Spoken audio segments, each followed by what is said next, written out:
Bien, hoy es la clase número 7 y nos correspondía ver hasta el capítulo 12, pero vamos en el 10. Así que no sé si alcancemos a ver todo, pero la próxima semana vamos a terminar con el capítulo 12, porque tenemos también evaluación del libro de Daniel, que sería muy poco contenido para tanta clase. Así que ahí vamos a ver lo que nos falta. Hoy día tenemos además la prueba número 1. Y el próximo sábado no hay clases, porque toda la semana que viene hay vacaciones en el IBN completo, ¿ya? Así que el sábado siguiente, para que lo tengan presente, por favor, no tendremos clase. No sé si les enoja eso o no. Podría haber sido hoy día, profesor. Sí, pues ahí como que está al revés la cosa, ¿no? Debiera haber sido hoy día, efectivamente. Pero así lo determinaron y nos avisaron a todos. Así que aquí corregí porque yo tenía como que la próxima semana había clases en las presentaciones anteriores. Así que aquí está corregido el calendario, ¿ya? Y por lo tanto vamos a estar terminando el 9 de diciembre.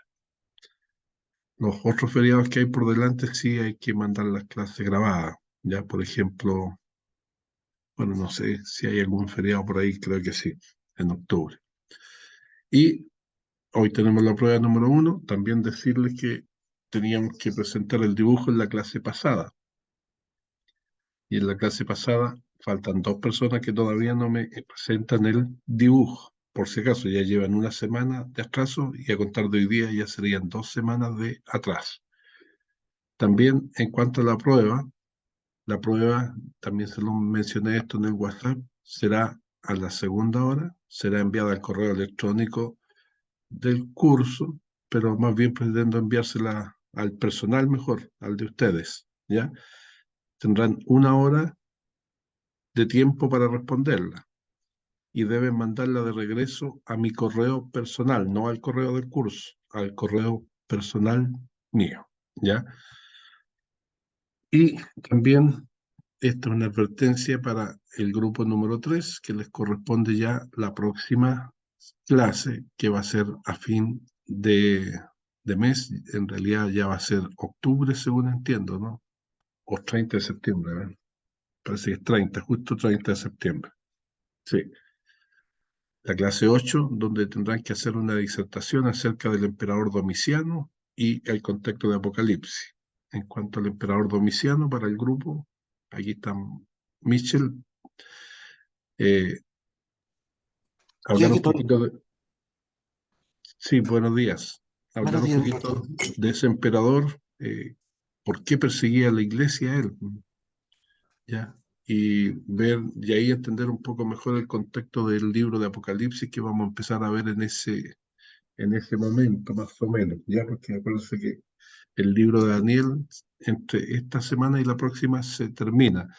Y ya, por lo tanto, en la clase número 8 estaríamos en el preámbulo de comenzar con el libro de Apocalipsis. Y por lo tanto, necesitamos conocer mucho más del contexto de Apocalipsis. Ya, por ejemplo, por qué enviaba desterrado a las islas ese emperador.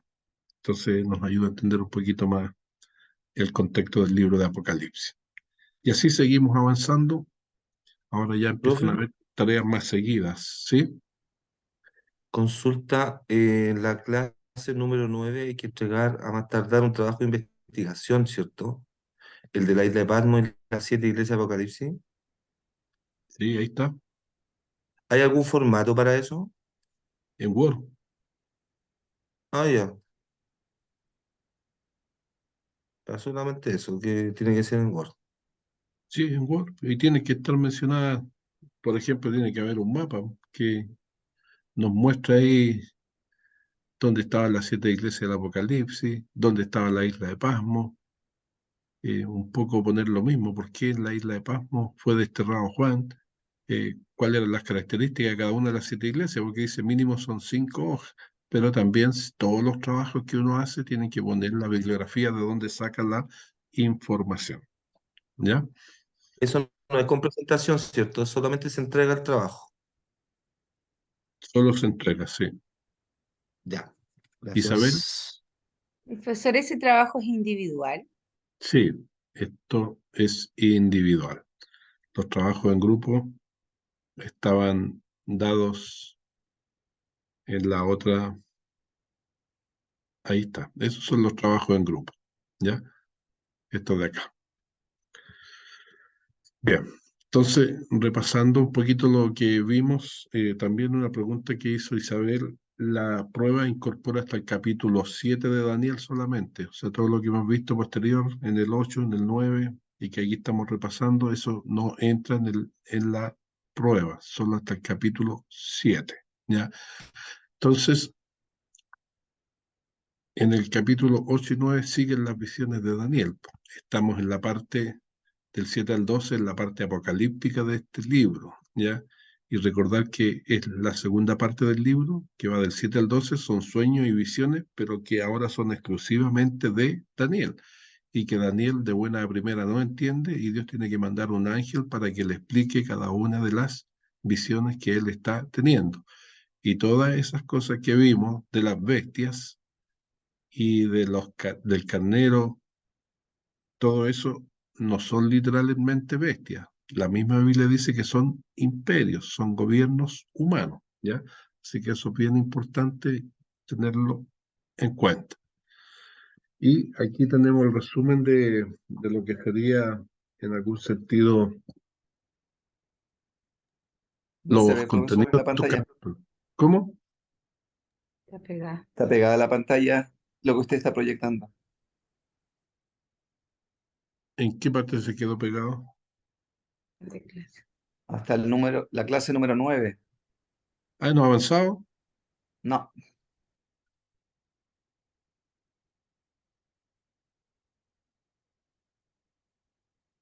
¿Pero cuál es la imagen que sale en la pantalla? donde muestra el plan de clase de la 1 hasta la 9. Y ahí quedó pegado. Ahí quedó pegado con un error de Office. Ah, Lo que voy pasa es a... que tiene que salir de la presentación y cerrar Dentro. esa ventana emergente. Ya, ahí sí. Ahí salí. Ya, déjeme abrirlo de nuevo, por favor. Buenos días a los que se han integrado. Buenos días, profesor. Buenos días, hermano. Buenos días. Buenos días, profe. Buenos días. Déjeme abrir bien primero, entonces, y de ahí vamos a ir a compartir de nuevo la pantalla.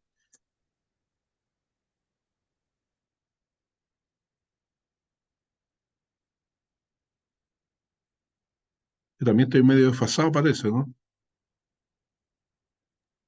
Sí, profesor, está desfasado también su conexión Ya. a internet. Ah, sí, de repente le pasa que se pone muy lento. Ya,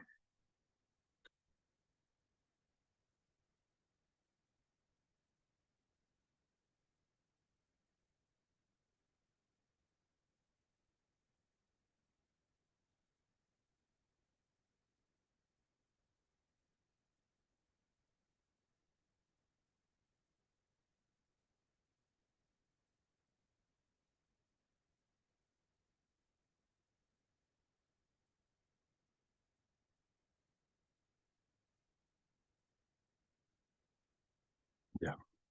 Vamos a ver si ahora funciona bien esta cosa.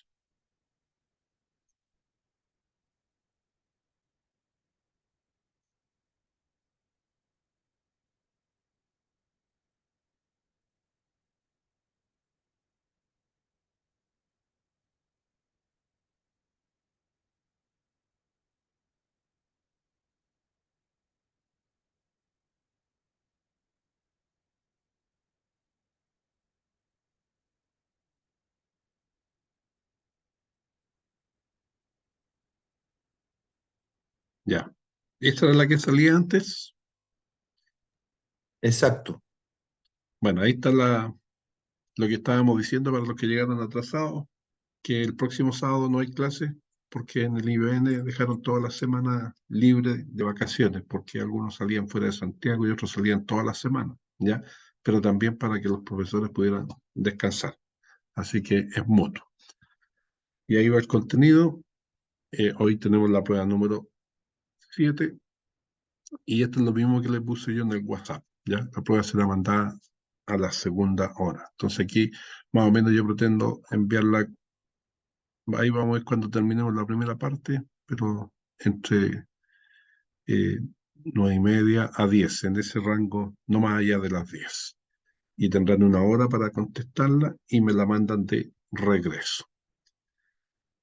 Y el grupo siguiente tiene que irse preparando porque la siguiente clase, la clase número 8, tienen que disertar. La clase número 8 ha sido corrida entonces para el 30 de septiembre, así que tienen 2 semanas todavía para preparar su disertación, el grupo número 3.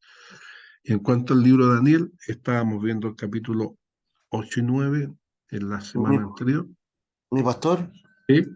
disculpe, le puedo hacer una consulta quedé con una duda en el temario de la prueba. En el que Dígame. usted colocó la bajeza humana y entre paréntesis 4. ¿A qué se refería con eso? Después lo vamos a ver, porque ahora estamos en otro lado. ¿Ya? Cuando terminemos el contenido de hoy, ahí me hacen las preguntas del temario, ¿ya? Para no Gracias. distraernos y Ok, avanzar y que lo tengan ahí fresquito antes de la prueba, ¿ya? Porque aquí también tengo la diapositiva del temario, la tengo al final de lo que vamos a ver hoy día. Así que ahí, por favor, la suya, y si alguien más tiene alguna otra duda, también la podemos mencionar, ¿ya? En cuanto al capítulo 7 al 12, en la sección apocalíptica, ahí sale los sueños y las visiones exclusivamente de Daniel, ¿ya? Y las visiones de Daniel, según este diagrama, son 4. La del capítulo 7, la visión de las 4 bestias; la del capítulo 8, la visión del carnero y del macho cabrío.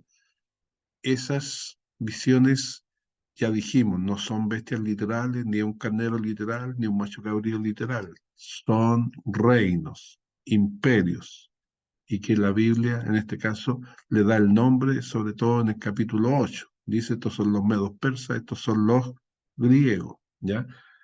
Luego va a aparecer otra visión en el capítulo 10, y finalmente en el capítulo 11 tenemos la última visión, que tiene que ver, como lo menciona ahí, con respecto acerca de los reyes del norte y del sur, para luego cerrar el libro con el tiempo del fin. Entonces también ya habíamos compartido esta imagen que hablaba del contenido de la segunda parte, con también la cronología, en qué época, en qué año posiblemente fue, según la información que dan los mismos capítulos. Entonces el capítulo 7, la visión de las 4 bestias y el cuerno pequeño, fue el año primero de Belsasar. La visión del carnero y el macho cabrío del capítulo 8 fue el año tercero de Belsasar. O sea, eso está en el contexto de los babilónicos, porque eran reyes babilónicos. En cambio, la visión de las 70 semanas, la del capítulo 9, fue el primer año de Darío. Eso, en cronología, es el año 538 antes de Cristo, y ya de ahí para adelante están gobernando los medos persas.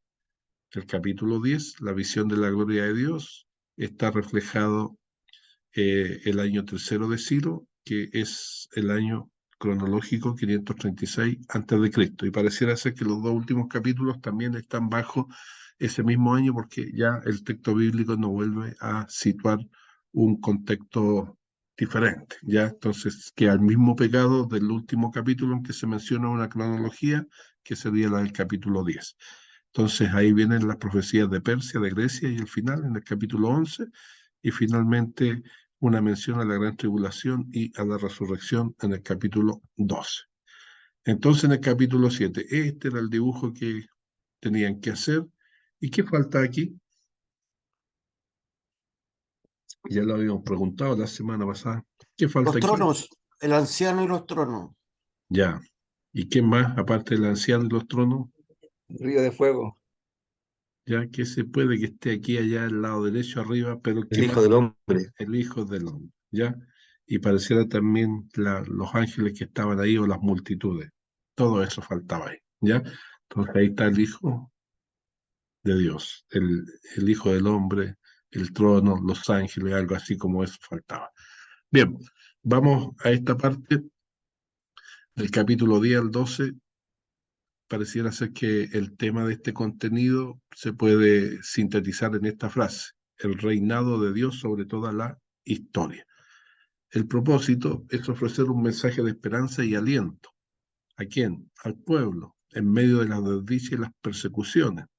El pueblo hay que recordar que estaba lejos de su tierra, Israel estaba en Babilonia, la reconstrucción de los que habían vuelto parece que no era satisfactoria, había para ellos nuevas opresiones por naciones vecinas, eso se puede leer en Esdras y en Nehemías, y la identidad nacional de los israelitas estaba a riesgo de desaparecer.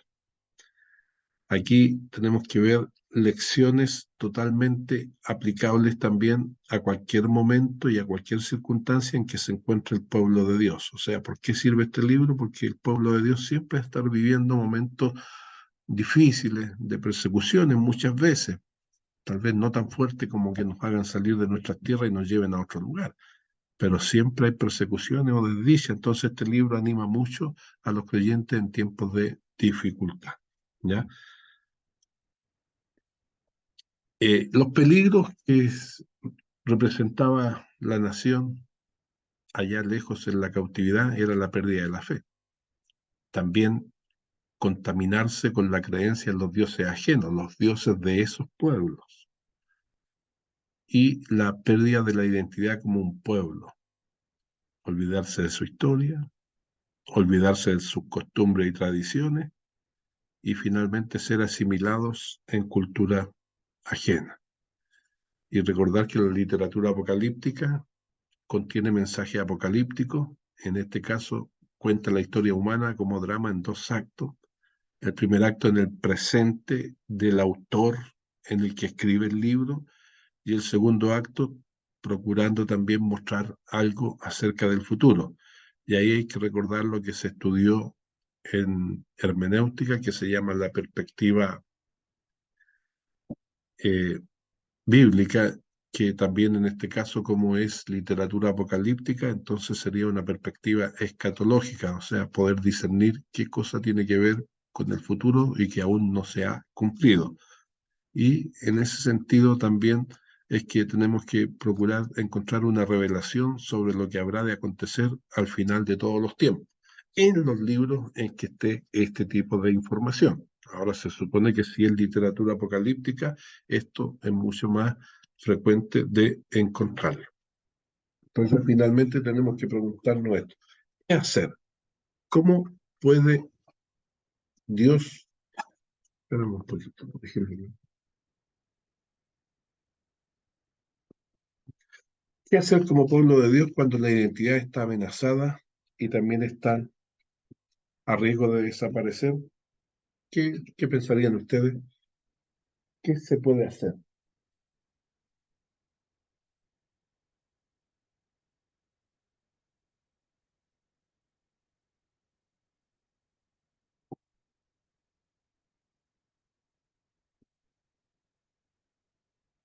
¿Hay alguien que tenga alguna opinión?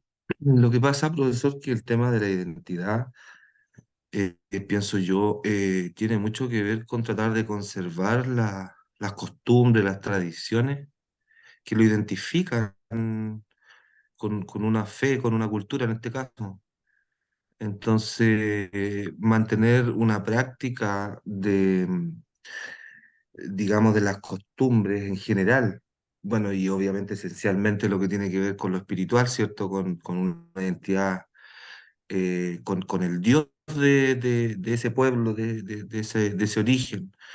Pero también tiene que ver, creo yo, con la manifestación, digamos, de las costumbres, los usos, las costumbres de la vida en general de ese pueblo, porque lo podemos ver, por ejemplo, hoy en día este éxodo masivo, por ejemplo, de los hermanos venezolanos a nuestro país, que de alguna manera también han influido incluso en nuestra cultura hoy en día, porque ellos se han venido con todas sus costumbres, con su música, con sus volúmenes,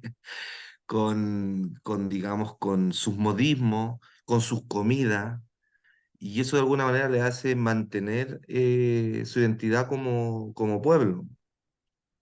Pienso yo, Claro, esa es mi opinión. sí, pero ahora si nosotros estuviéramos en peligro de perder, ¿qué debiéramos hacer? porque ahí, bueno, de lo mismo que menciona Daniel, el que acaba de opinar, ¿no? El libro de Daniel. Eh, alguna Sería, lección nos dejan los mismos venezolanos, ¿no? Que el hecho de tratar de mantener la cultura a pesar de estar lejos. Pero sería la cultura de reino, profe, en cuanto a la oración, ya, meditar en la palabra y no perder nuestra relación con Dios, ¿no? Y juntarnos quizá como hermanos a ser discípulos de Cristo, sería ya. en este caso. Bueno, y ahí está, pues, o sea, así como los venezolanos procuran mantener su cultura también cuando se juntan los peruanos y cosas así, de algo de su cultura, los creyentes, indudablemente, como dice Cruzita acá, también debiéramos procurar mantener, aunque esté en peligro, porque dentro de lo privado no nos pueden prohibir, por ejemplo, orar, adorar al Señor. Y tal vez otra cosa es transmitirle de buena manera el Evangelio a las futuras generaciones. ¿Ya? Bueno, vamos al capítulo 11 de Daniel, que sería el último que vamos a ver hoy día para ver eh, visiones acerca de los reyes del norte y los reyes del sur. Acá, en el capítulo 11, hace una mención a Persia, a Grecia, a los reyes del sur, a los del norte y el final del anticristo. El enlace, la visión de Miguel tranquilizó a Daniel. El resultado victorioso del bien sobre el mal alentó al profeta. En estos momentos el ángel Gabriel procede a explicarle a Daniel el conflicto en sí, con un mayor detalle. Estamos, por lo tanto, en el capítulo casi el que finaliza, porque el siguiente va a ser el capítulo final, pero estamos en el capítulo de la guerra. La lucha personal y el ayuno de Daniel tiene su paralelo en una batalla espiritual de alcances cósmicos. En el capítulo 11 nos adentramos en la esencia de esta guerra. Volvemos a la era o al tiempo de Darío el Medo, tiempo cuando Daniel había recibido la visión acerca de las 70 semanas. Entonces, ¿quién puede, por favor, leer del 1 al 4 que está ahí en la pantalla? Amén. ¿Ya? Y yo mismo, en el año primero de Darío el Medo, estuve para animarlo y fortalecerlo. Y ahora yo te mostraré la verdad. He aquí que aún habrá 3 reyes en Persia, y el cuarto se hará de grandes riquezas más que todos ellos. Y al hacerse fuerte con sus riquezas, levantará a todos contra el reino de Grecia. Se levantará luego un rey valiente, el cual dominará con gran poder y hará su voluntad. Pero cuando se haya levantado, su reino será quebrantado y repartido hacia los 4 vientos del cielo, no a sus descendientes, ni según el dominio con que él dominó, porque su reino será arrancado y será para otros fuera de ellos. Ya. Entonces, eh, los críticos de la Biblia dicen que esto se escribió después que ocurrieron los eventos, por eso logra mencionar con lujo de detalle lo que pasa con Persia y lo que pasa con Grecia.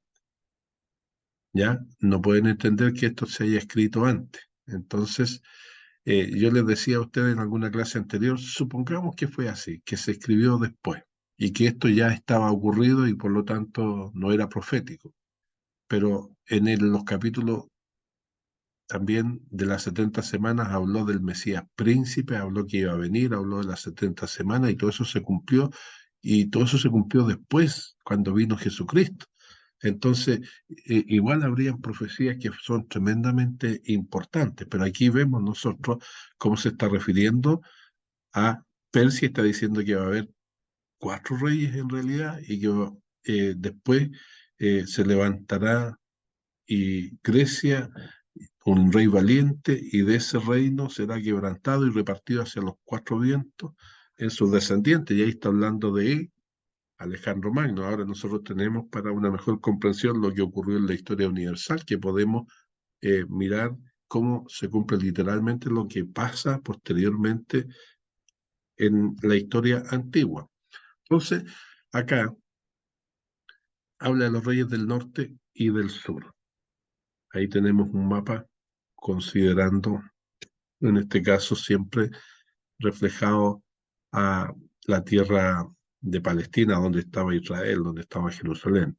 El versículo 1 al 45, que este es un capítulo bastante extenso, muestra la derrota de Persia por Grecia y luego las 4 divisiones del reino de Alejandro Magno en sus 4 generales.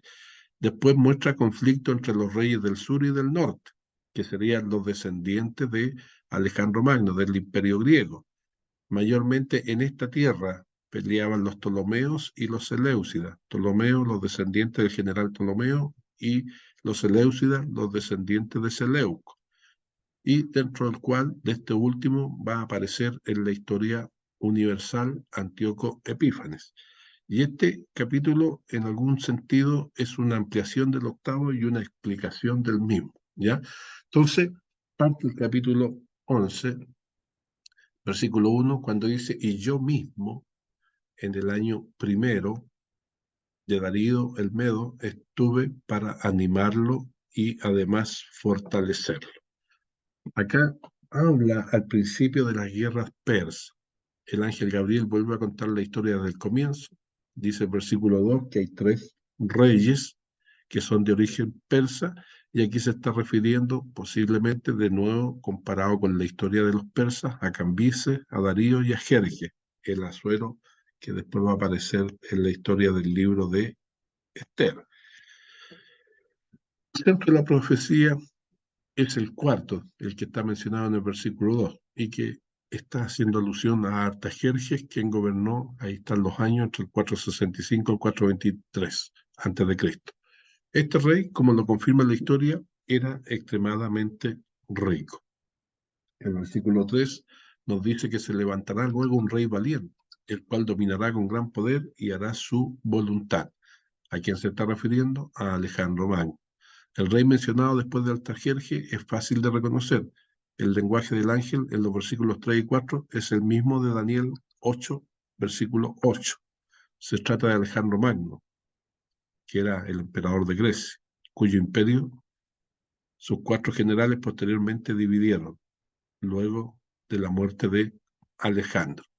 Y el versículo 4 nos dice, pero cuando se haya levantado su reino, será quebrantado y repartido hacia los 4 vientos del cielo. Ahí está Alejandro Magno y sus 4 generales.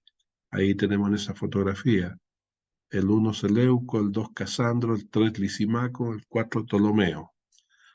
Y el versículo 4 dice, no a sus descendientes ni según el dominio con el que él dominó, porque su reino será arrancado y será para otros fuera de ellos. Entonces, ahí tenemos la fotografía anterior ampliada. Y acá tenemos el tiempo helenístico que viene después, cuando ya gobiernan los griegos, que va más o menos en la historia universal, del 320 al 160 antes de Cristo. Y ahí los colores nos muestran quienes estaban gobernando, por lo menos en el lado del Medio Oriente, ¿ya?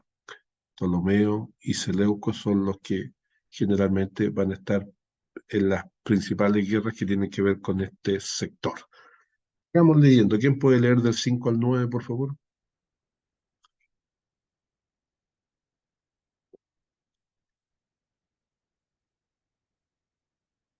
Rapidito, sí, para que alcancemos a ¿Yo? ver. Y se hará fuerte el rey del sur, más uno de sus príncipes será más fuerte que él, y se hará poderoso, su dominio será grande. Al cabo de años harán alianza, y la hija del rey del sur vendrá al rey del norte para hacer la paz. Pero ella no podrá retener la fuerza de su brazo, ni permanecerá él ni su brazo, porque será entregada a ella y los que la habían traído, asimismo su hijo y los que estaban de parte de ella en aquel tiempo. Pero un renuevo de sus raíces se levantará sobre su trono y vendrá con ejército contra el rey del norte y entrará en la fortaleza y hará en ellos a su arbitrio y predominará. Y aun a los dioses de ellos, sus imágenes fundidas y sus objetos preciosos de plata y de oro, llevará cautivos a Egipto, y por años se mantendrá él contra el rey del norte.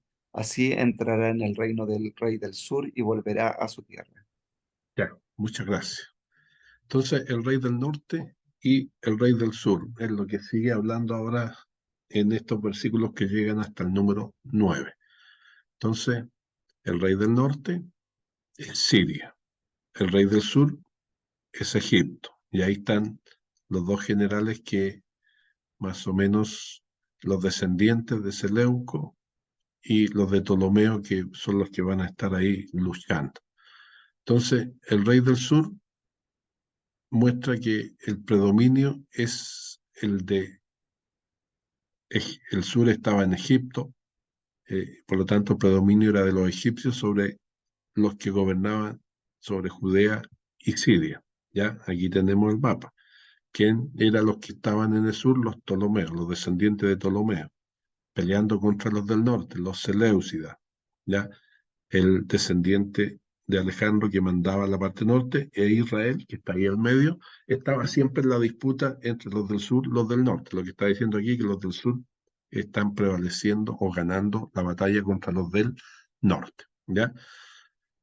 Luego, en el versículo 6, cuando dice al cabo de año hará alianza, entonces ahí se está refiriendo a Antíoco II, quien tuvo un casamiento con Berenice y que es envenenado por la Odisea, su ex mujer.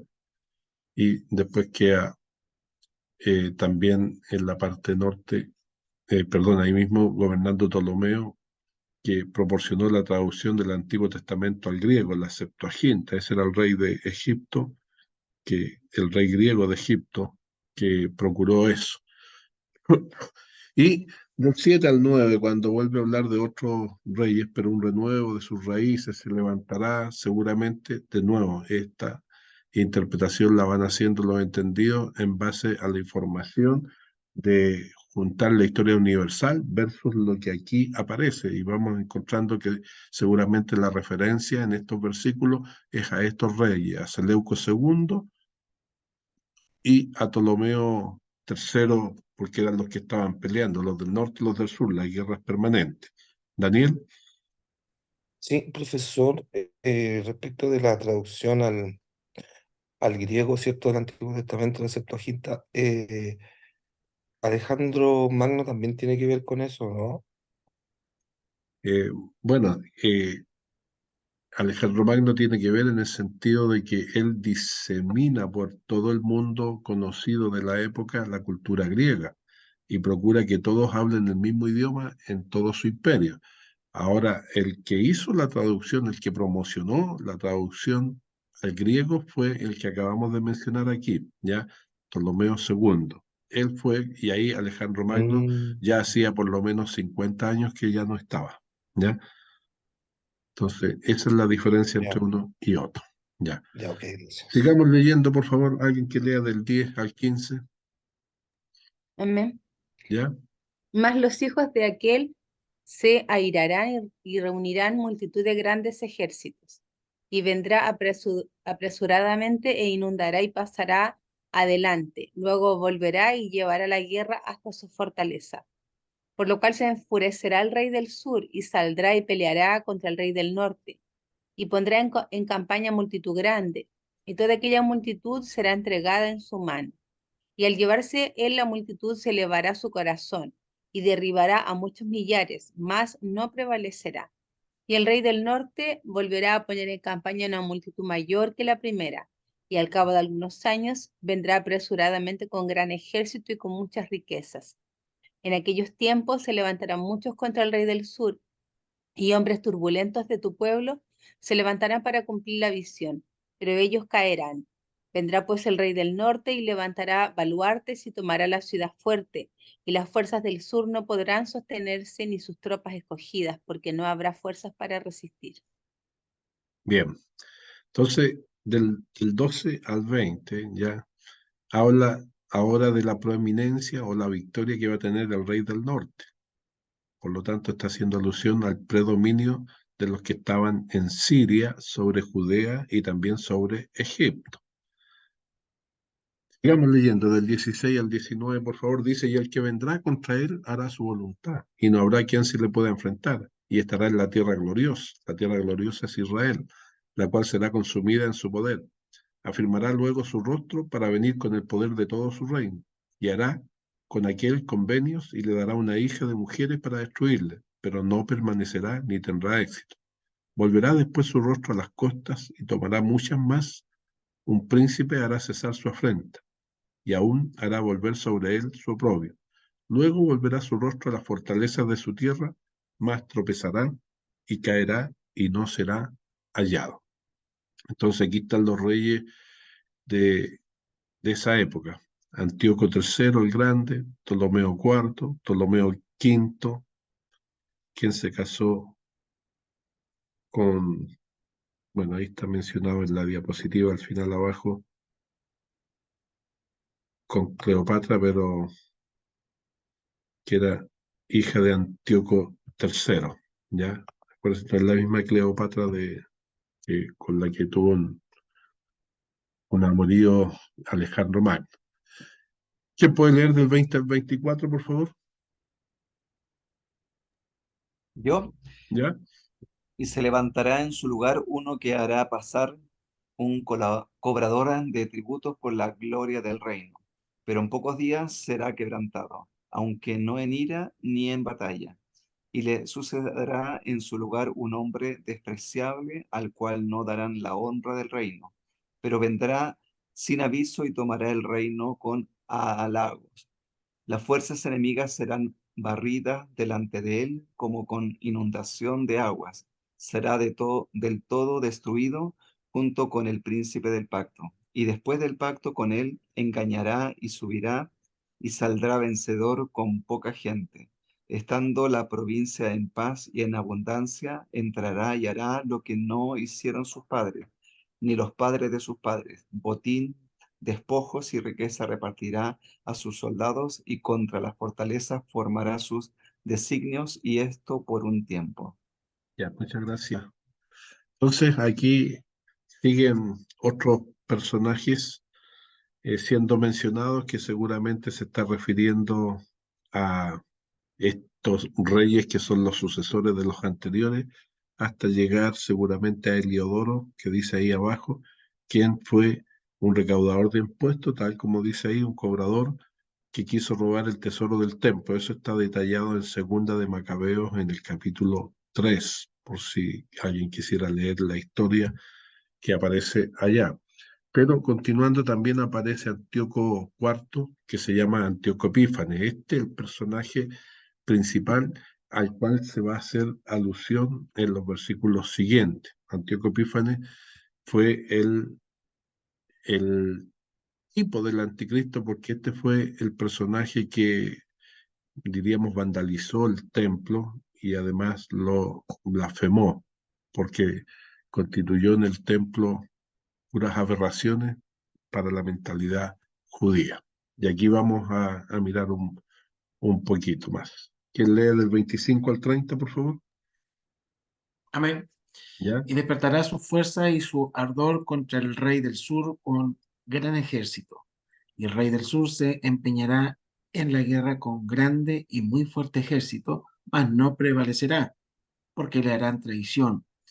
Aun los que coman de sus manjares le quebrantarán, y su ejército será destruido, y caerán muchos muertos. El corazón de estos dos reyes será para hacer el mal, y en una misma mesa hablarán mentira, mas no servirá de nada, porque el plazo aún no habrá llegado. Y volverá a su tierra con gran riqueza, y su corazón será contra el pacto santo. Hará su voluntad y volverá a su tierra. Al tiempo señalado volverá al sur, mas no será la postrera venida como la primera, porque vendrán contra él naves de Quitim, y él se contristará y volverá, y se enojará contra el pacto santo, y hará según su voluntad. Volverá, pues, y se extenderá con los que abandonen el santo pacto. Ya. ¿Y quién puede seguir con el 31 al 35, por favor? Yo mismo, y se ¿Ya? levantarán de su parte tropas que profanarán el santuario y la fortaleza, y quitarán el continuo sacrificio y pondrán la abominación desoladora. Con lisonjas seducirá a los violadores del pacto, mas el pueblo que conoce a su Dios se esforzará y actuará. Y los sabios del pueblo instruirán a muchos, y por algunos días caerán a espada y a fuego, en cautividad y despojo, y en su caída serán ayudados de pequeño socorro, y muchos se juntarán a ellos con lisonjas.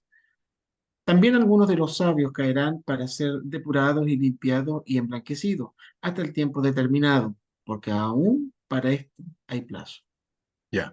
Entonces, cuando dice quitarán el continuo sacrificio, se está refiriendo, según los historiadores y según los comentaristas bíblicos, al tiempo en que Antíoco Epífanes eh, vandalizó el templo de Jerusalén, ¿ya? Y puso la abominación desoladora, que sería todas las atrocidades que él hizo. Pero entre medio pone esta frase hermosa: más el pueblo que conoce a su Dios, cuando hay dificultades extremas como esta, ¿qué debe hacer? Se esforzará. ¿Y qué más debe hacer? Debe actuar. Entonces, esta porción habla ya del gobierno de Antíoco Epífanes y para poder entender mucho mejor lo que pasó en ese contexto hay que leer, los que tengan tiempo, podrían leer Primera y Segunda de Macabeo, que está dentro de los libros apócrifos y que nos habla de la insurrección de los Macabeos, del sacerdote Matanía y su hijo Juan, Simón y Judas contra los griegos y mayormente este rey que se llamaba Antíoco Epífanes. Entonces, resumiendo, el trasfondo histórico de esto es que Judea está sometida a los Seleucidas, que era el gobernador del norte, en este caso de Siria, entre esos años que está ahí. Antíoco IV saquea el templo de Jerusalén en el año 169. Hubo un decreto para abolir las tradiciones judías. Se instala el culto de Zeus olímpico, del dios Zeus, en el templo de Jerusalén en el año 167. Al año siguiente comienza la rebelión de los macabeos en lucha por la independencia, en este caso por expulsar a los griegos, representados por Antíoco Epífanes a la cabeza. Se quedó pegado, Esa, profe. ¿cómo? ¿No se escucha? Yo escucho bien. Nosotros le escuchamos bien. Sí. Entonces debe ser por allá el tema, porque yo generalmente tengo buena internet, ¿ya? Entonces sigo, ¿no? La rebelión de los macabeos en lucha por la independencia fue un tiempo un poquito extenso, entre el 166 al 142, más de 20 años, hasta que se reconquista y se purifica el templo el año 164, la muerte de Judas Macabeo el año 160, la independencia de Judea con el triunfo de la rebelión macabea el año 142, y luego viene el gobierno de los asmoneos, descendientes de los macabeos, entre el 142 al 63, ¿ya? Eso ocurre en la Biblia no sale esta historia porque esto ocurre en el periodo intertestamentario, ¿ya? ¿Quién lee ahora el 36 al 40 ya para ir llegando a la parte final de este capítulo? ¿Lo leo yo, profe? Ya, Y el rey hará su voluntad y se ensoberbecerá y se engrandecerá sobre todo Dios y contra el Dios de los dioses hablará maravillas y prosperará hasta que sea consumada la ira, porque lo determinado se cumplirá. Del Dios de sus padres no hará caso, ni del amor, ni de las mujeres, ni respetará a Dios alguno, porque sobre todo se engrandecerá. Más honrará en su lugar al Dios de las fortalezas, Dios de sus padres no conocieron. Lo honrará con oro y plata, con piedras preciosas y con cosas de gran precio.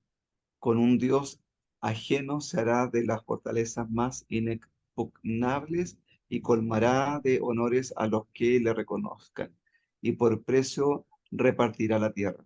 Pero al cabo del tiempo del rey del sur contenderá con él, y el rey del norte se levantará contra él como una tempestad, con carros y gente de a caballo y muchas naves, y entrará por las tierras e inundará y pasará. bien. Entonces, aquí describiendo un poquito Antíoco Epífanes, que dicen algunos que llega a prefigurar cómo va a ser en esencia el anticristo, el último gobierno, el de la abominación desoladora. Acá dice en el versículo 36, el rey hará lo mejor que le parezca, se exaltará a sí mismo, se creerá superior a todos los dioses y dirá cosas del Dios de Dios que nadie antes se atrevió a decir. Su éxito durará mientras la ira de Dios no llegue a su colmo, aunque lo que ha de suceder, sucederá. Entonces, se estima que se está haciendo alusión a ese cuerno pequeño que toma el control y se cree superior al Dios de los dioses. En el versículo 37, además dice que ni respetará a Dios alguno, porque sobre todo se engrandecerá. Entonces, aquí vemos varios principios anticristianos o principios de anticristo. En el capítulo 11, versículos 36, la primera parte, que va a querer hacer su propia voluntad. La segunda parte de ese versículo, hacerse uno mismo Dios, algo que ya vimos en Génesis capítulo 3. Después, la última parte del versículo 36, que va a blasfemar. En el versículo 37, siendo sin amor, ¿ya? Del Dios de sus padres no hará caso, ni del amor de las mujeres, ni respetará a Dios alguno, dice. Y versículos 38 y 39, afanoso del poder. Y termina ya. ¿Quién puede leer los últimos 5 versículos, por favor? Voy. Entrará a la tierra gloriosa y muchas provincias caerán, mas estas escaparán de su mano Edom y Moab, y la mayoría de los hijos de Amón. Extenderá su mano contra las tierras y no escapará el país de Egipto, y se apoderará de los tesoros de oro y plata y de todas las cosas preciosas de Egipto, y los de Libia y los de Etiopía le seguirán. Pero noticias del oriente y del norte lo atemorizarán y saldrá con gran ira para destruir y matar a muchos, y plantará las tiendas de su palacio entre los mares y el monte glorioso y santo, mas llegará su fin y no tendrá quien la ayude. Ya, muchas gracias.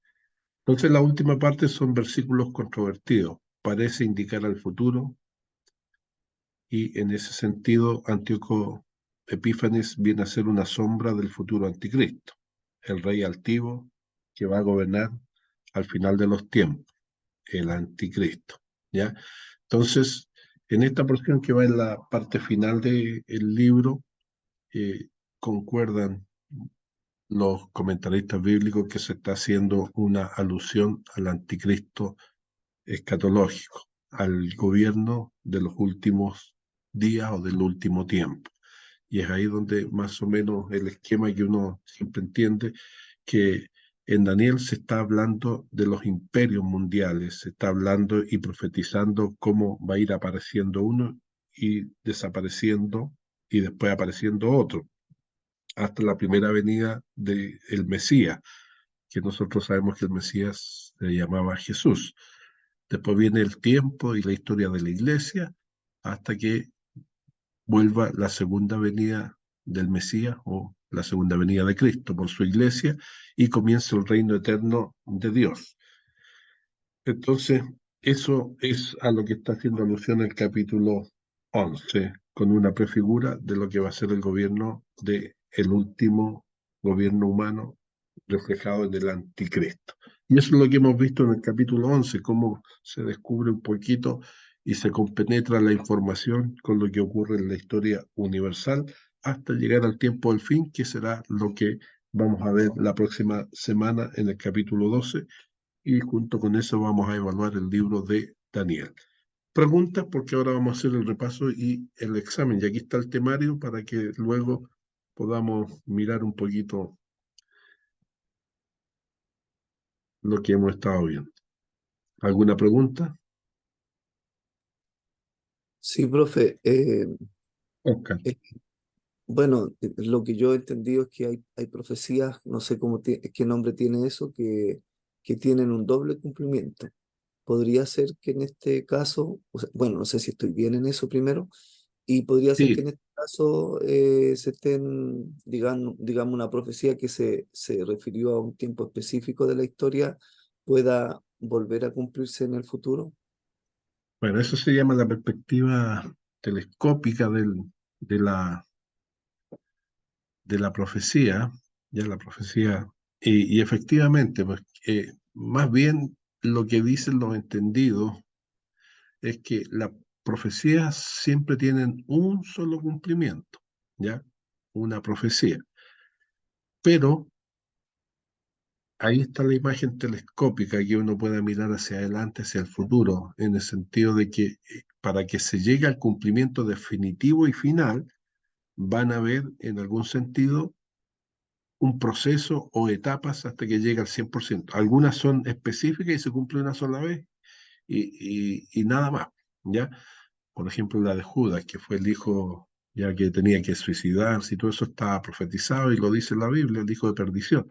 Pero cuando habla acá efectivamente de un gobierno que está haciendo alusión al gobierno final del anticristo y Antíoco Epífanes fue diríamos, un prototipo del tipo de gobierno que va a haber tan insensible y con todas estas características que mencionaba en la última sección del capítulo 11, indudablemente eso es lo que se llama la doble referencia o la visión telescópica de la profecía, ya que se va cumpliendo por etapas y que algunos reyes tiranos que después hubieron en la historia de la humanidad, por eso razón cuando veíamos en algún momento a quién le decimos nosotros anticristo en cuanto a ciertos personajes.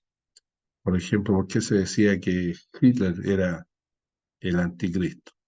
Porque el tipo, mucho de esto también lo reflejaba en sus conductas, eso de matar gente a destajo y creerse superior a los demás. Entonces, esas cosas hacen que vayan apareciendo, pero era el anticristo final, no, pues el anticristo final va a cumplir con todas estas características que estaban aquí mencionadas y que si hay algún prototipo antes de que aparezca el anticristo, va a ser muy parecido porque se asemeja mucho a la descripción que está acá. Y ahí está este proceso que efectivamente se va dando con el paso de la historia hasta que llegue el cumplimiento definitivo y final de esta profecía. ¿Ya? Bien, ¿qué hora Pastor, tenemos? ¿Sí? en la bajeza humana, que usted en el 19, lo tiene entre paréntesis 4, ¿a qué se refiere? Cuando dice el 4 se refiere al capítulo 4 de Daniel. ¿Qué sale narrado en el capítulo 4 de Daniel? Ya, ahí me quedo. Ya. Cuando el rey se, se volvió un animal y estuvo viviendo como un animal, con la garra, el pelo y todo lo demás. Hace alusión ahí, por eso algunas de estas cosas tienen que ver con los capítulos. Pero primero, literatura apocalíptica. ¿Qué características tiene la literatura apocalíptica, Michel? Que anuncia los temas del porvenir, como una revelación que habla del Dabar y luego una revelación sucesiva de Dios a través del profeta para su pueblo. ¿Qué dice alguien más de la literatura apocalíptica?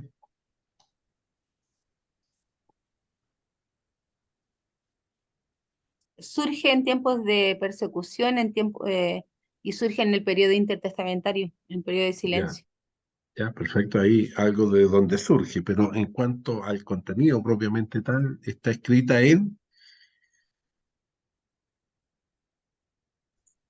Es- Está escrita por Símbolo. símbolos. en símbolos, ya, en claves que reflejan la realidad. ¿Dónde encuentra uno la explicación de esos símbolos?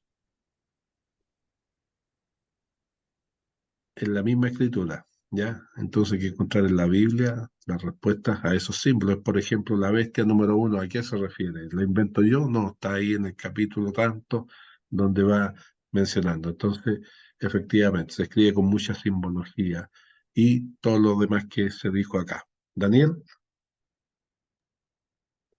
Sí, profesor, lo que no me quedó completamente claro con respecto al Antíoco Epífanes IV, él pertenecía entonces a la dinastía siria, ¿cierto? No a la griega, o es parte, digamos, de la descendencia de griega, digamos, el imperio sirio. si te fuiste para los capítulos que estábamos analizando, dijimos que la Sí, tierra gloriosa, que dice ahí, la tierra gloriosa es Israel. Y la tierra de sí, Israel, cuando dice la guerra entre los del norte y los del sur, se refiere por lo menos a 2 de los 4 generales, no a los 4, sino que a los que estaban más cerca, el que gobernaba en el sur, que eran los Ptolomeos, y el que gobernaba en el norte, desde Siria, los Ujú. Seleucidas, ¿ya? Y ellos estuvieron peleando y siempre la tierra de Palestina o la tierra de Israel estaba como en la disyuntiva, ¿quién la mandaba? A veces dominaban los del sur y por lo tanto los egipcios tenían control sobre esas tierras. A veces Claro. dominaban los del norte, los de Siria, y ellos tenían el control sobre la tierra. Antíoco Epífanes, como lo acabas de decir tú, era descendiente de los del norte, ¿ya? Y por lo tanto, pero ambos, los del norte y los del sur, tenían la cultura griega que la habían diseminado. Y en este caso, el del norte, Antíoco Epífanes, trajo la cultura griega al templo y lo convirtió en un gimnasio, luego en un burdel, luego para reírse un poco de los judíos, entonces empezó a hacer sacrificio de animales Mm. inmundos para los judíos. Entonces, ahí es donde va la información un poquito reflejada. Ambos son cultura helénica o cultura Griego. griega, ¿ya? Ya, Entonces, eso hay que tenerlo presente, ¿ya? ya, profe, gracias. Bueno, el imperio babilónico, escuchamos una disertación, lo mismo del imperio persa, pero ¿alguna diferencia entre el profetismo y la adivinación, Gabriel? ¿Qué podríamos decir algo que diferencie la una de la otra? Por ejemplo, la adivinación, el adivino tiene un don, viene de la familia, maestro, tiene una transmisión. Está relacionado con la magia, supuesta ciencia, anuncia futuro. Ya. ¿Y Y el el profeta profetismo? tiene una experiencia, un llamado divino de parte de Dios. Trae un mensaje Etcétera. claro. Está bien, con eso está bien. Ya los demás tienen que haberlo estudiado cada uno, pero está bien orientado ahí. Ahora, Óscar Astudillo, ¿cómo Israel sobrevivió en el exilio?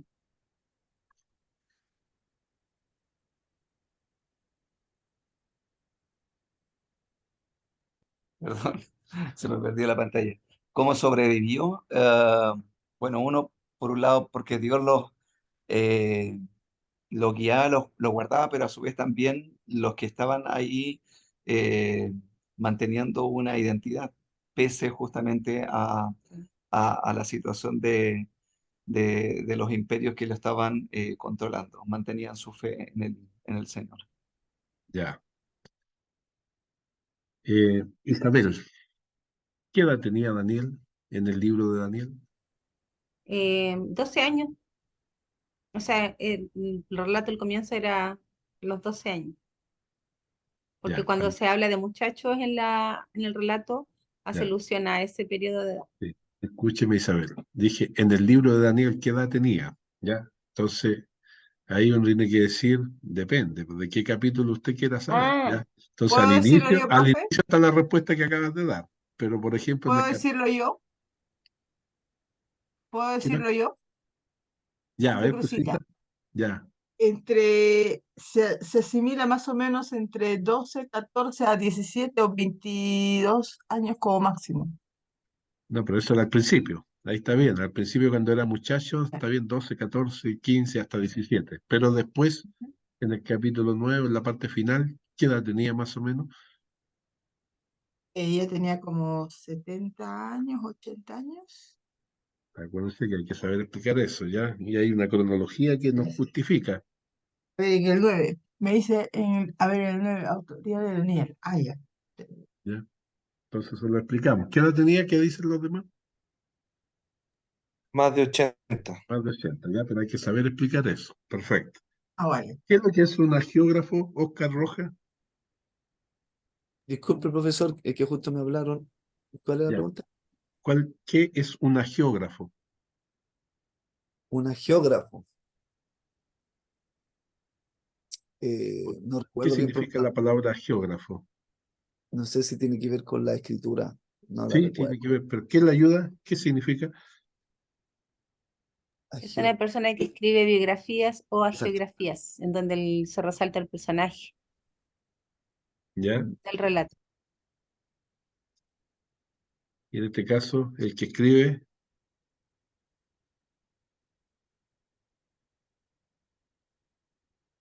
¿Quién escribe el libro? Daniel en este caso. ya, el autor original de un libro, Ya ese es un geógrafo. Perfecto. Pero estaba bien la primera parte, más complementada con la segunda. En cuanto a la autoría de Daniel, ¿qué podemos decir para justificar que Daniel escribió el libro? Hablando de Daniel a Daniel. Entonces, Daniel Órdenes, ¿qué nos dice de que su tocayo haya escrito este libro? ¿Qué podríamos decir? Bueno, aparte que tenía un nombre muy lindo, también podemos decir que, por ejemplo, en el caso de Jesús lo clasifica como profeta. Ya está la autoridad del Señor, hay otros versículos por ahí en el Nuevo Testamento, en Hebreos 11 también que habla, entonces es una Ya, referencia. perfecto. Las referencias del Nuevo Ujú. Testamento, tanto de Jesús como de otros personajes, se lo atribuyen a Daniel. Sí, Ya, perfecto. correcto. ¿Algo más de la autoría de Daniel? Bueno, ahí se supone que hay varias razones. Vamos de nuevo, Mitchell, ¿cuál es el tema del libro de Daniel? Ese yo le dije que te lo iba a preguntar, así Esto que lo dijo usted, lo dijo que era pregunta, bro, lo tengo aquí anotado. El reino de Dios reemplaza los reinos de este mundo. ya, perfecto. Muy bien. Eso es algo breve. ¿Por qué este libro está escrito en dos idiomas, Gabriel? Porque uno es el idioma de los judíos y el otro el de Babilonia. ¿Ya? Mi pastor, ¿Sí? sobre lo mismo, porque yo sé que el arameo es de los babilónicos, pero recuerdo que usted dijo en la clase que eran los caldeos. Originalmente de los caldeos pasó a los babilónicos el arameo, ¿cierto? Es que los caldeos son todos los pueblos de esa zona. Es como sinónimo nomás. Ah, ya, es lo mismo. Sí, no hay Y lo problema. otro, mi pastor, le puedo hacer una consulta sobre lo mismo. ¿Sí? Cuando se escribe la visión del dedo en la pared, ¿es en qué idioma estaba escrito? Porque pidió la interpretación, pero nadie lo pudo interpretar. O sea, lo podían leer. Estaba el escrito en la pared. ¿Qué idioma era? Sí, estaba en el mismo idioma de ellos, pues. Por eso ellos entendían que eran, nosotros lo vimos, eran palabras en el idioma arameo. Ellos lo podían entender que significaba como medidas de peso. Por eso dice pesado ha sido Ah, mira que y ha lo sido explicó hallado así. falso. Sí, se Así, lo ha explicó sido usted. hallado falso, perdón, eso. ¿Ya? Ya, Entonces, gracias. ¿por qué en dos idiomas? Lo vimos. Uno, porque estaba referido la parte principal a los hebreos y la otra parte a la corte de Babilonia o, en este caso, a quienes hablaban mucho más ese idioma. Ahora, ¿qué argumentos tenemos, Oscar, para decir que Daniel no escribió este libro? Ojo, no son argumentos nuestros, son argumentos que dan los críticos de la Biblia. Me pregunta a mí, profe. Sí, eh, bueno, en realidad hay dos Oscar. Ya, Oscar Rojas, si lo puede hacer Ya. mención. eh, no recuerdo muy bien esa respuesta tampoco, profesor. Para serle sincero, Pero acuérdense, esta misma es una explicación que dan ellos. Dicen, si hubiese sido un solo autor, no tendría por qué haber escrito en dos idiomas. Entonces, que esté escrito en dos idiomas es un argumento en contra de Daniel. Otro claro. argumento en contra, ¿cuál podría ser? ¿Qué dicen los demás? Se habla del tercer o cuarto año de Josín. Y fallo histórico. Claro. Ya, claro, las menciones que se hace al año primero versus el año, como que hay un error histórico. Ya, pero todas esas cosas las fuimos mencionando. Perfecto, ya. Ahí mencionaron alguna otra. Esta es más fácil, Oscar, el otro Oscar, Astudillo. ¿Cuál es la sección histórica y por qué se llama así? A ver, ahí está, aquí. Perdón, ¿a cuál punto está mencionando? El 14. Sobre la juventud y la educación de Daniel. No, la sección histórica en el libro de Daniel va del capítulo 1 al El 6. 6. ¿Ya? Eso, esa es la sección histórica. ¿Por qué es la sección histórica? La biografía. Relata Ya, los hechos. Ah, está, disculpe. porque relata justamente la biografía de Daniel, el surgimiento. ¿ya? Y su estancia en Babilonia, mayormente con lo que pasa en Babilonia, ¿ya? Y después al final con los medos persas. La segunda parte del libro se llama sección apocalíptica. Isabel, ¿por qué se llama así y qué capítulos encierra? Del capítulo 7 al capítulo 12, Ya, porque perfecto. habla de las visiones que tiene el propio Daniel Ya, perfecto. y que son Así que eso, profecías eso relativas es al... mucho más fácil. ¿Cuáles son los nombres de Daniel y sus amigos? Los nombres que le dan los, en este caso, los babilónicos. ¿A Daniel cómo se le pone? Belsasar, Ya. ¿Y los otros tres? Sadrach, Mesach y Abednego, a Ya, Ananías, Misael y Azarías. ya, perfecto. Los nombres de Daniel y sus amigos. Y aquí entramos ya en el relato bíblico. El capítulo 2 de Daniel muestra el sueño de Nabucodonosor. ¿Cuál fue ese sueño, Cruzita? Soñó con este hombre que tenía eh, la cabeza de oro, el pecho de plata, Ya, el ese es el sueño. Ya el sueño, la imagen, esa es la estatua gigantesca que tenía, de estatua, acuerdo a que va bajando de la cabeza hasta los pies, distintos sí. metales y colores que son significados. Después, en el capítulo 3 tenemos la historia de los amigos. Ahí donde dice los amigos y los 10 mandamientos, el capítulo, o sea, el número 18, se está refiriendo a los tres amigos cuando son echados al horno de fuego. ¿Cuál fue la actitud de los amigos frente y que nosotros aprendemos que ellos respetaban los 10 mandamientos a cabalidad, según la historia de ese capítulo? Michel, Ellos siempre se mantuvieron firmes en sus credos, en su fe. ¿ya? Y en este caso, ¿qué no quisieron hacer que estaba prohibido en los 10 mandamientos? El adorar imágenes. Perfecto, ¿ya? Entonces ellos no quisieron hacer y estuvieron dispuestos a ir a el horno de fuego para no transgredir un mandamiento que le habían enseñado cuando niño. El capítulo 4 nos habla cuando el rey se convierte en bestia, cuando es castigado por Dios. Esa es la bajeza humana, por si acaso. El sueño del árbol está en el mismo capítulo 4, ¿ya? El sueño del árbol, que representaba el sueño del árbol al mismo rey, a Nabucodonosor. Después se pregunta ahí eh, en cuanto a la conversión de Nabucodonosor. Pregunta, ¿se convirtió realmente Nabucodonosor, Gabriel? Bueno, siempre las conversiones eran parciales por el Ya, momento. perfecto. No es una conversión como las que entendemos nosotros desde el Nuevo Testamento, ¿no? Sino que era Correcto. algo del momento parcial, sí, perfecto. Eso es un poco lo que dijimos en las diapositivas. Después viene la blasfemia de Belsasar. Óscar Astudillo, ¿en qué consistía la blasfemia de Belsasar? Fue cuando hizo fiesta y ya mandó a buscar los vasos, los utensilios del santuario para poder burlarse del Dios de los judíos. Ya, perfecto. Y bueno, y ahí está en el mismo capítulo el juicio sobre Belsasar, en el capítulo 5 cuando escribe la mano en la pared y que ya preguntó Michel. Finalmente tenemos el capítulo 6 que habla de Daniel cuando es echado en el foso de los leones y la importancia de la oración. ¿Cuántas veces oraba Daniel, Isabel? 3 veces. Gloria a Dios, bien fácil, ¿ah? 3 veces al día. Facilito. Bueno, y El finalmente, desayuno, el almuerzo, la...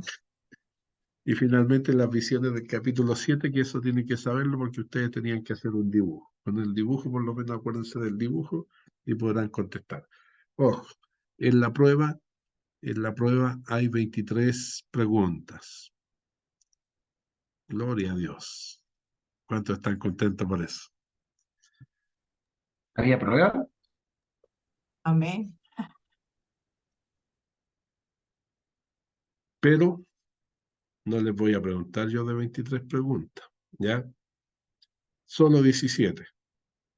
Entonces, si hay alguna que les merezca duda, mejor la dejan de lado. Dice ahí que hay que contestar solo 17, porque el que conteste más de 17 será penalizado por contestar de más, ¿ya? Así que por favor tengan en cuenta. Y dentro de las que hay que contestar, también hay 3 que son obligatorias, ¿ya? Dentro de las 17 hay 3 que son obligatorias, así que miren por favor, eso está al comienzo, las observaciones, y síganlas por favor. Entonces, yo en 5 minutos más les voy a mandar la prueba y va a estar el cronómetro funcionando desde las 10 a las 11, una hora, pero van a tener 5 minutos más antes y además van a haber 5 minutos después, o sea, una hora 10. 10 minutos de gracia. ¿Cuántos están contentos por eso? ¿Ya? Entonces, ahí para que en estos 5 minutos aprovechen de tomarse el cafecito y estén listos para que les envíe yo y les mando el WhatsApp enseguida cuando ya haya mandado a todos ustedes la prueba. ¿Ya? Así que eso es por hoy día. Vamos a sacar la foto. 1, 2 y 3. Ya. Bien, entonces, que Dios les bendiga, que tengan un feliz 18, ¿eh? Y que rindan una buena prueba. Gracias, profe. Gracias, profe.